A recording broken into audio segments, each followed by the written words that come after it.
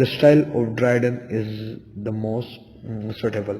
جو ڈرائیڈن کا اسٹائل ہے یہ بڑا سوٹیبل اسٹائل ہے.